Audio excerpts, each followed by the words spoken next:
एक नाम दिया शेख अब्दुल्ला का, दूसरा नाम दिया जवाहरलाल नेहरू का। क्या कर रहे हो खड़गे जी? अभी भी वापस आओ। अब सुनिए दिग्विजय जी, अब सुनिए, सुनना पड़ेगा, ऐसे नहीं चलेगा। अभी कहा गया नेहरू के कारण कश्मीर यहां है, नेहरू जी के न होते तो शायद ये बिल ही नहीं आता और कश्मीर होता ही नहीं।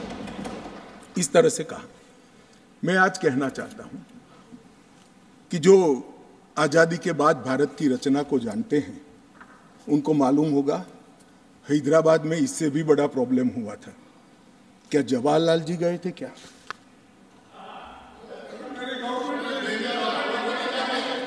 तो यहां गवर्नमेंट नहीं, यहां नेहरू। क्या कर रहे हो खड़गे जी? अभी भी वापस आओ।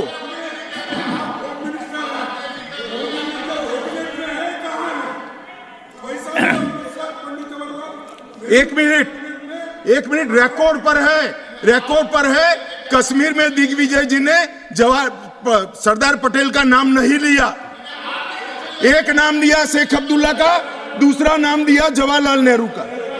तो वो होम मिनिस्टर थे, क्यों नहीं दिया भाई? अब सुनिए दिग्विजय जी, अब सुनिए, सुनना पड़ेगा, ऐसे नहीं चलेगा। हमने सुना है, धैर्य से सुना है।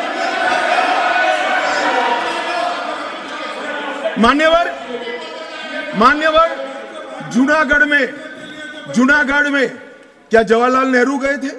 हैदराबाद में जवाहरलाल नेहरू गए थे, लक्षद्वीप में जवाहरलाल नेहरू गए थे, जोधपुर में जवाहरलाल नेहरू गए थे। जवाहरलाल नेहरू एक ही जगह काम देखते थे, जम्मू कश्मीर में, जिसको आधा छोड़कर आ गए। एक ही जगह देखते। मान्यवर, दूसरा, विलय लेट क्यों हुआ? सारे लोग जानते हैं साहब, इतिहास को 1000 फुट नीचे दफन कर दो, वो ऐसा बीज है जो वटवृक्ष बनकर सच्चाई बाहर आ जाती है। सब जानते हैं कि हमारा विलय इसलिए लेट हुआ कि महाराजा पर किसी एक व्यक्ति को विशेष स्थान देने का आग्रह था, शेख अब्दुल्ला को विशेष स्थान देने का आग्रह था। इसके कारण विलय लेट हुआ और पाकिस्तान को आक्रमण करने का मौका मिला। मैं आज ये पूछना चाहता हूं कि इतने सारे कठिन राज्यों का विलय हो गया, कहीं पर 370 क्यों नहीं है? क्यों नहीं है? ना जोधपुर में है, ना जूनागढ़ में है, ना हैदराबाद में है, ना लक्षद्वीप में है। क्यों 370 नहीं है? कि संवेदनशील हृदय के कारण 370 है। संवेदनशील हृदय। मान्यवर, कंडीशन किसने रखी, किसने स्वीकार की? इतिहास जवाब मांगता है, देश की जनता जवाब मांगती है, जवाब देना पड़ेगा, भाग नहीं सकते इतिहास से कोई। मान्यवर, सेना भेजने में देरी क्यों हुई? और ये कहते हैं कि इसके बाद भी देरी हुई है। मैं साहब एक रेफरेंस सैम मानेकशॉ का देना चाहता हूं। फील्ड मार्शल सैम मानेकशॉ तब डायरेक्टर ऑफ मिलिट्री ऑपरेशंस थे। उन्होंने एक जगह पे कहा है कि कबीलाई हमलावर आक्रामक और लूट मचा रहे थे, तब चर्चा में ही व्यस्त थे। मैं व्यक्ति का नाम देना नहीं चाहता वरना खड़े हो जाएंगे। तब एक मीटिंग में सैम मानेकशॉ मौजूद थे। सरदार पटेल जी ने नेहरू जी को कहा, जवाहर आप कश्मीर चाहते हो या नहीं चाहते हो, देरी क्यों हो रही है? तब जाकर सेना भेजने का निर्णय हुआ है। जवाब देना पड़ेगा। नहीं दिग्विजय भी ऐसे मत करें, मैं भेज दूंगा आपको, पुस्तक ही भेज दूंगा। मान्यवर, Honorable Home Minister is not yielding. He is not yielding. Honorable Home Minister is not yielding. मान्यवर, एक बात सर्वविदित है, अगर असमय सीज फायर असमय नहीं होता तो आज पाक ऑक्यूपाई कश्मीर नहीं होता। अब पत्रों का जिक्र कर रहे हैं, किसी अंग्रेज सेनापति ने देखा, मैं जरूर देखूंगा इसको, अगर लिखा है तो देखना चाहिए। परंतु अफसर कुछ भी कहे, देश का प्रधानमंत्री का देश की जमीन के लिए संवेदनशीलता होना चाहिए या नहीं होना चाहिए? इतना छोटा सवाल है। हमारी सेना जीत रही थी, वो भाग रहे थे, 2 दिन रुक जाते, पूरा पाक ऑक्यूपाई कश्मीर तिरंगे के तले आ जाता। क्यों किया? दूसरा, क्यों मामले को यूएन में ले जाया गया? अब ये सारी चीजों को आप कहते हैं कि रेफरेंस लाइए। मान्यवर, मुझे मालूम था दिग्विजय सिंह, हाँ करता हूं, बैठिए, मुझे मालूम था साहब ये खड़े हो जाएंगे, इसलिए मैं लेकर आया। मैं एक कोट अनकोट पढ़ता हूं।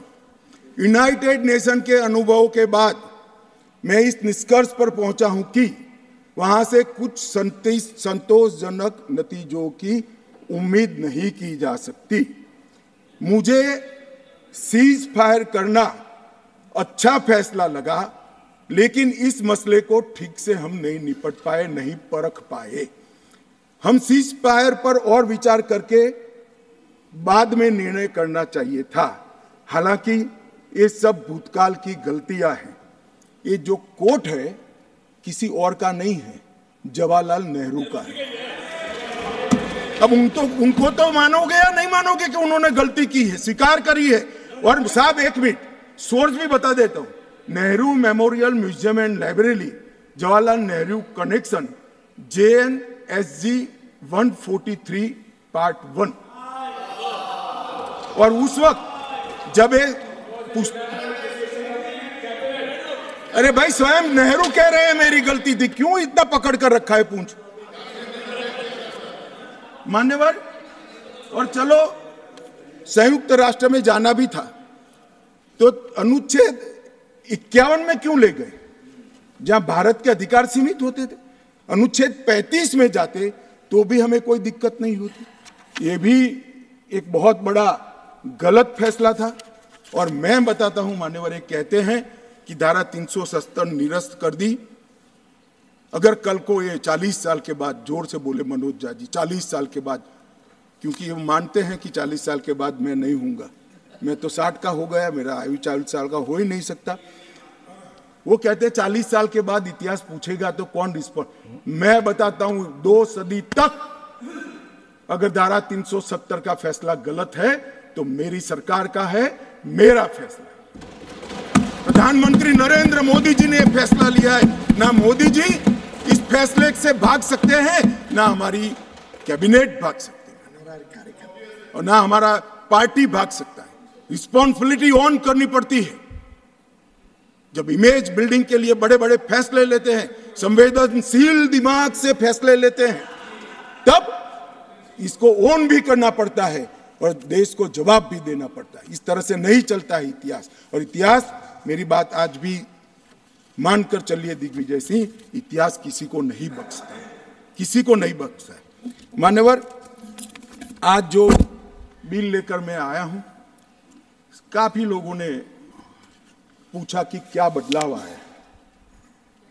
अब मेरी कोई चश्मे की दुकान तो है नहीं जिससे वास्तविकता दिखाने का चश्मा मैं किसी को पहना सकूं। सबको अपने अपने चश्मे से देखना पड़ेगा, और चश्मे का अगर कांच गलत है तो दृश्य गलत हो जाता है।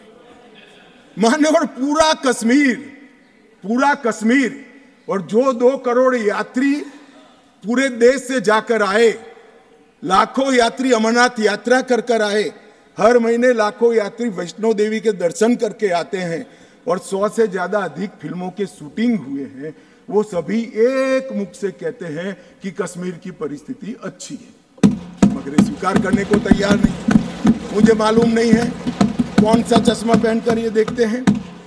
मान्यवर, मैं आज कहना चाहता हूं कि जिस कश्मीर में 40,000 से ज्यादा लोग मारे गए, कई पिताओं ने अपने कंधों पर बेटे के जनाजे लेकर गए। मान्यवर, अपनी बेटी की डोली तक कई लोग नहीं देख पाए, और कई बहनों ने अपने भाई को खो दिया। इनकी वेदना, हृदय अगर संवेदनशील है तो ही इसका अनुभव कर सकते हैं, मगर हमारे हृदय में जिनके हाथ में हथियार है, इसके लिए ही संवेदना है, तो इसका रास्ता मेरे पास नहीं है। मान्यवर, मैं इनकी मदद नहीं कर सकता, क्योंकि हमारे लिए मन में संवेदना है कश्मीर के युवा के लिए, कश्मीर की बच्चियों के लिए, और घाटी के भविष्य के लिए संवेदना है, आतंकवादियों के लिए नहीं।